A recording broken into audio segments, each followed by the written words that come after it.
no? Mga idol, sipag ng misis ko, siya na yung umubos ng pintura. Nista si mama naglinis dito. Ayan, pinintura ko nga pala kanina yan. Dito, always. Tulog na ako. Ayan. Yeah, si Marcel At Pindot yung mga naglinis dito.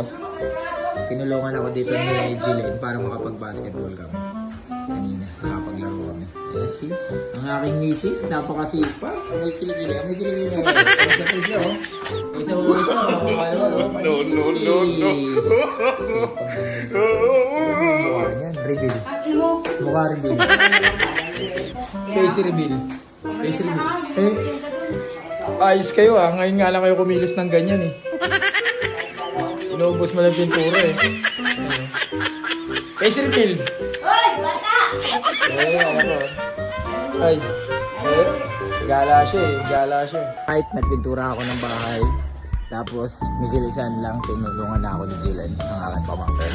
At ngayon, makakapag-ensayo ulit ang mga practice kami. Makapag-basketball ulit kami. Kami-kami lang kami-kami lang. Parang magtitito lang. Kasama yung classmate ng pamangkin ko. Yan. Nice.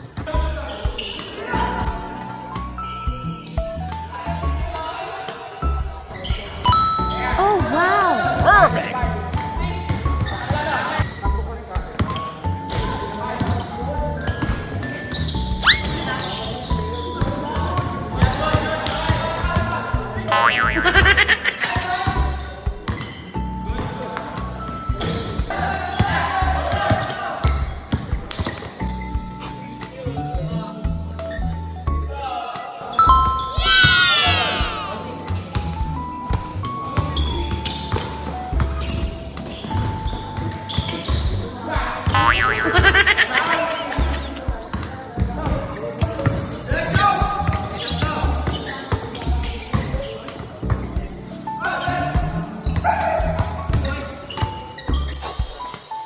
Oh, wow!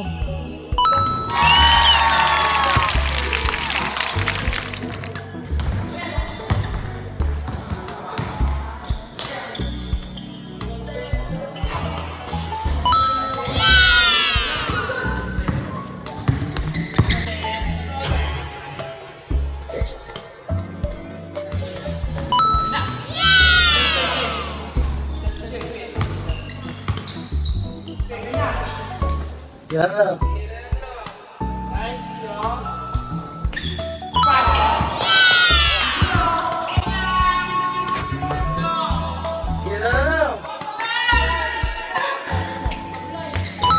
Wow!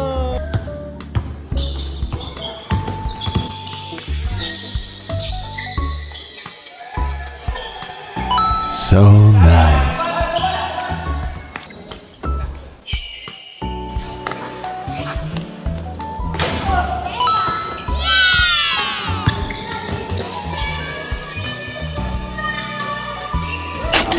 Oh, wow! Well, ano sabi mo?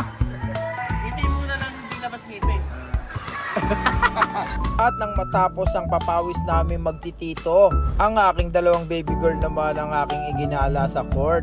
Pinaikot-ikot ko nga ang aking baby gamit ang iniregalo sa kanyang kabayuhan dahil matagal-tagal ko rin hindi naiikot-ikot ang aking anak at hindi nakakabanding. At isinama ko nga rin pala ang kanyang ate dahil gusto daw mag-roller skate sa court. Sakto naman walang nagbabasketball kaya perfect na perfect din sa kanyang pagro-roller skate. At medyo napagod nga ako doon magpaikot-ikot dahil nakayuko, medyo mababa ang hawak doon sa kabayuhan ng aking baby kaya kinarga ko na lang siya at inaantay naming matapos ang aking anak. Kasama niya nga rin pala dyan ang dati niyang classmate na aming kapitbahay. Kaya hanggang dito na lang muna mga idol and thanks for watching. Goodbye.